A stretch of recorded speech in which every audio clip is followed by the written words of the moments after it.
Attitude is Everything's Accessible Funding Guide, Episode 2. The video opens on Alex, a white non-binary person in their mid-30s. They are wearing a colourful patterned shirt. And one of the reasons was that, she's doing this album over here, and then she's going to school to sing with some kids over here. All wonderful stuff, not bad in and of itself. But it didn't feel like there was a holistic connection to what was going on. The way we edited the application, which then won £30,000, was to go, okay, hang on, these kids, they bring their own cultures and diasporas that they're part of. They could bring songs from their families that inspire them, or lyrics as well. They can talk about that. Really exciting stuff. Can they write something in those workshops in those schools that then gets performed in the final concert where you present this music? The video fades into an introduction to the series from Joy, a black woman in her 30s with long braids and wearing glasses and wearing an all-black outfit. The video then shows Alex and Joy sitting in a large room which is lit by soft focus lighting. On the left is Joy and on the right is Alex. Do you know anything about funding? Well, neither did I, until I sat down with 4 amazing people to talk all things disability and bid writing. So if you're an artist and you're disabled and you want to find out how to write funding applications, then continue watching these 4 amazing interviews. My name's Joy Addo and I'm the digital content coordinator at Attitude is Everything. Thanks for joining and keep watching. So, welcome. Can you introduce yourself for me? So name, pronouns, where you're based, all of that jazz. I'm Alex Etchart. My pronouns are they, them. I'm a musician, theatre maker, and I've worked with Sassolo Arts Development, an amazing bid writing agency, for a long time now, who work with all kinds of artists across the UK to get access to funding. Amazing, Alex, thank you. And Alex, let's start right at the beginning. Break it down for me. What is bid writing and what is your experience working with disabled artists and professionals? So bid writing is the art of translating your creative ideas into a narrative, but also a budget and often a timeline that makes sense to someone who's investing in developing the arts. And sometimes, some funders who've got priorities for increasing access to the arts as well. And so obviously it's about telling your story. It's about talking about what you're going to do and where you're going with your creative practice. But it's also about telling them about money and being able to be specific about money and how you're going to spend it, how you're going to spend it on yourself, how you're going to spend it on other artists, on creative processes, on a final show or exhibition, that kind of thing at the end. Because remember, you're asking them for money. And so the ability to describe the money and yes, sometimes get a bit mathematical, which is definitely stressful for a lot of artists, and let's name that early on, is really important. And then also often a funder needs to understand that you know or have thought about project management, and that's often in the form of a timeline, what you're going to do when. Have you thought about marketing? What's your marketing process? Have you thought about the R&D and the creative development process? Have you thought about, venue booking, stuff like safeguarding and that kind of stuff? And then obviously a really important dimension is thinking about how you narrate your access support needs to different funders, understanding how they approach that as well, and being really, I think, increasingly direct about what you need, how you need it, and looking to where their guidance around access support is. And of course, it's been very deficient by a lot of funders in the past, or they've tried and they've missed the mark. But increasingly, there's an understanding in the industry that real access comes through offering supportive ways to apply, and even sometimes funding to pay for access support writers as well. Amazing. So it sounds like there's a lot that goes into that. Yeah. And when you are disabled, sometimes it's hard to, as you said, create your narrative and also tell your story, especially when you're asking for funds. So do you have any advice on how someone can do that in a way that is dignifying and comprehensive? My first kind of meditative approach is to go, this process, to try and de-stress myself from the very beginning before I start engaging with it so it doesn't kind of deactivate me in the process of doing it. This process is an opportunity to clarify what I do creatively, how it works, how it reaches audiences, how it impacts communities, if indeed I am involving different communities in the way I work, you know? So there are various avenues you can get better support to apply. Obviously, I talked about reading the guidance, and some people that'll be a challenge. So you can apply for an access support worker, and there's all kinds of different funds that have different ones. The Arts Council can often provide someone for 2 up to 3 kind of sessions, days of work to help to structure your bid for you, get it into a format that makes sense for the Arts Council, do a lot of that kind of translation in a way between, you know, your creative practice and what you're trying to do, and also what you find easiest to do, and what's needed by the forms, you know, which are pretty challenging forms for everyone, for all artists. But you also, you know, even as simple as getting someone to read you through the guidance or provide you with an easy read version as well.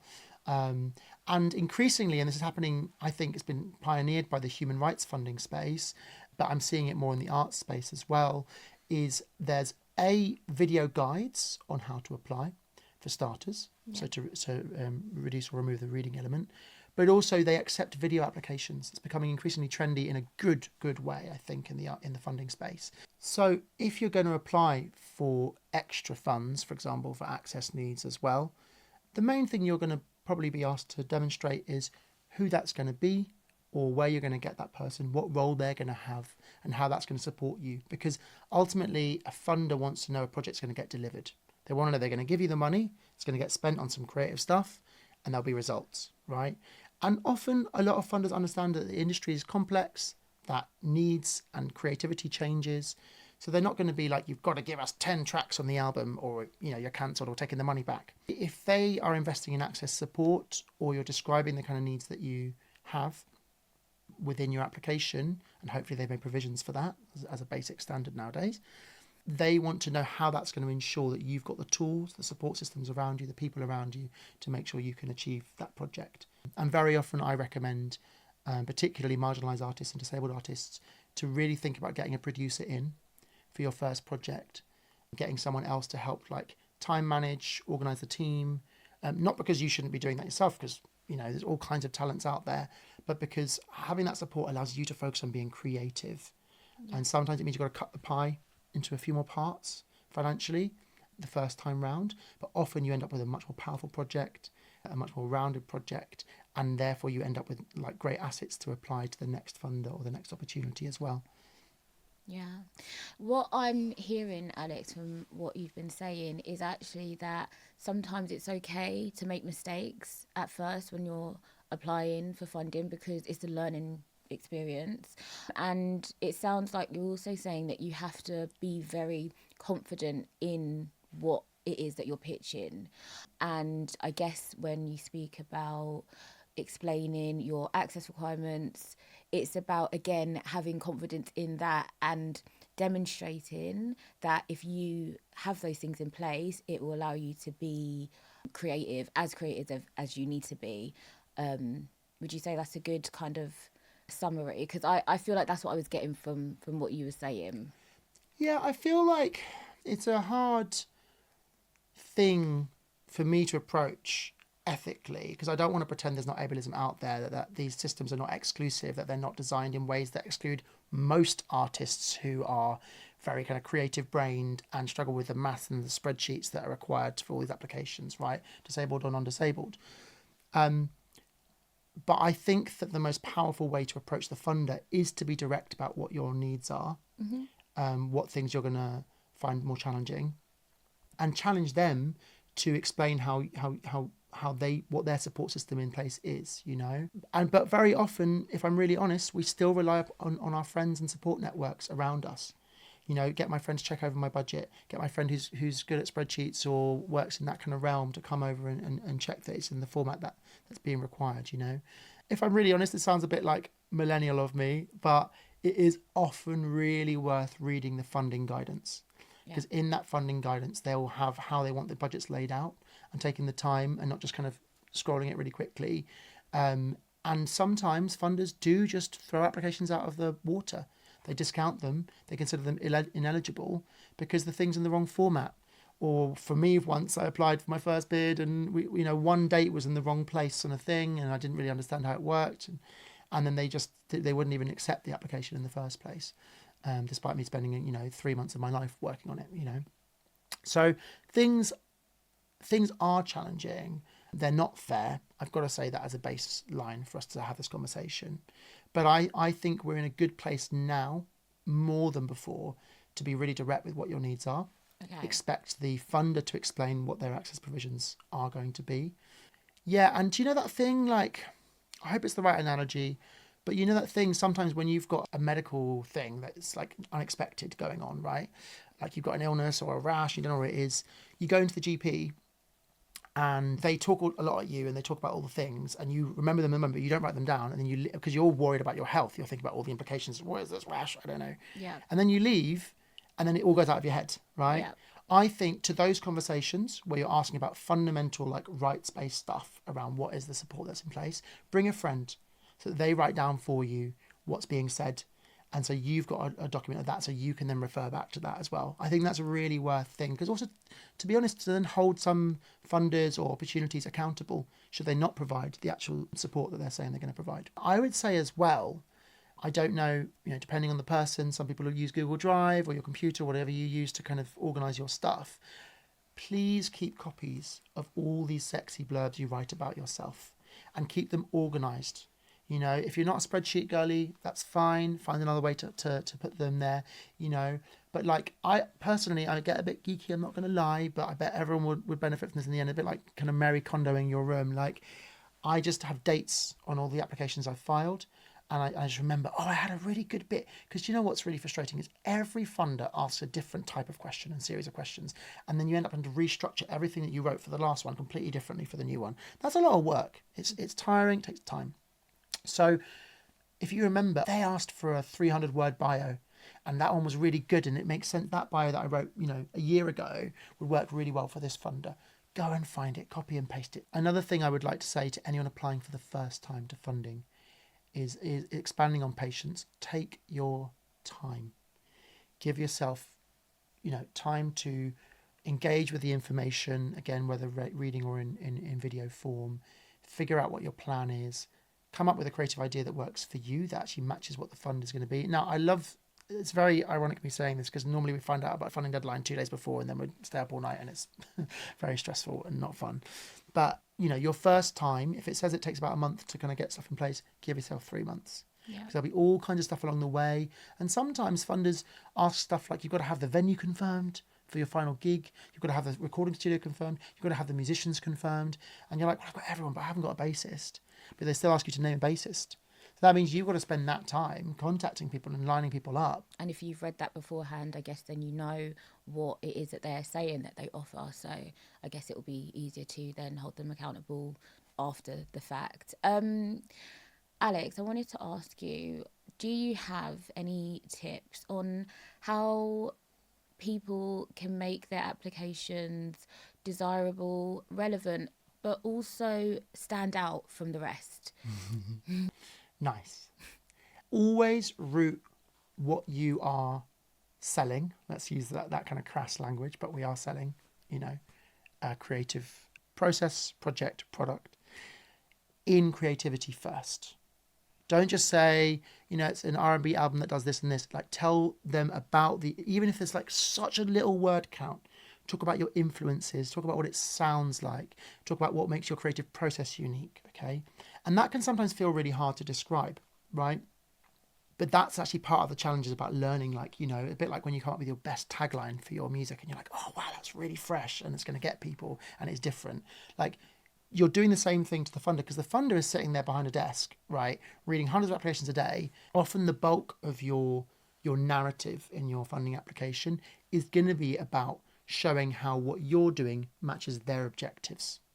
They want to fund certain things, whether that's funding, increased representation in the music industry, for example, but particularly the Arts Council, they want to see creative projects benefit the community. That's a big part of their now 10-year strategy, Let's Create, which we're halfway through, which is all about getting people who are not artists to be more creative, to encourage more people to go into industries, to get people who are less represented to get into creative industries, and to work across sectors. So to work with health services, mental health services, with women's organisations, refugee organisations, like working across sectors is really important for them, using creativity to improve outcomes for them.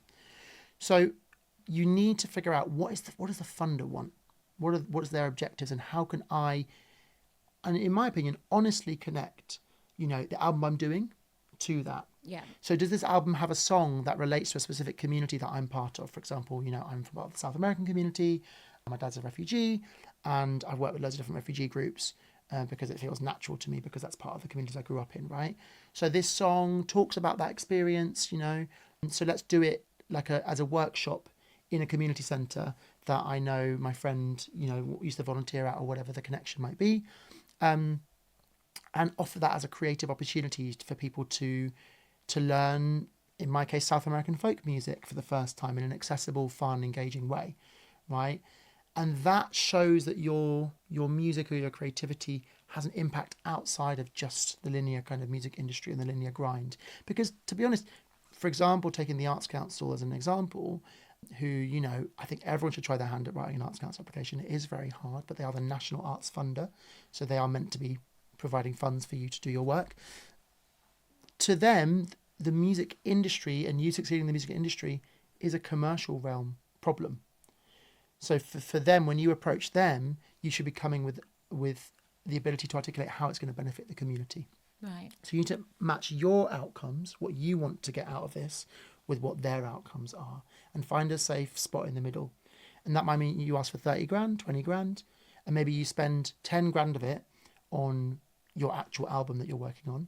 But the other 10 grand you're spending on developing a series of workshops, right? That really benefit this community and that community. Employing someone to help you reach out to those people, to get those people involved if you don't know how to reach those people, Projects that I won the funding for as a bid writer was this amazing choir artist who was going to write a new body of work inspired by the Sephardic and Mizrahi Jewish singing traditions and diasporic kind of singing traditions that went through North Africa as well, and have this very rich culture that's not actually that visible in the canon of Jewish music that is being kind of performed and sustained to this day.